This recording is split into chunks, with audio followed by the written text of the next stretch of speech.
Atenção, novidade importante no INSS. Foi publicada a portaria que aumentou o prazo do ateste médico. Antes, o afastamento do atestado médico podia ser de no máximo 60 dias. Agora, o prazo passou para 90 dias.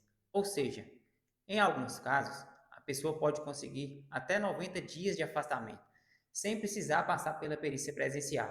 E por que o governo fez isso? Porque tem 3 milhões de pessoas na fila do INSS e tem muita gente esperando a perícia. E essa foi uma forma de tentar diminuir a demora na análise dos pedidos.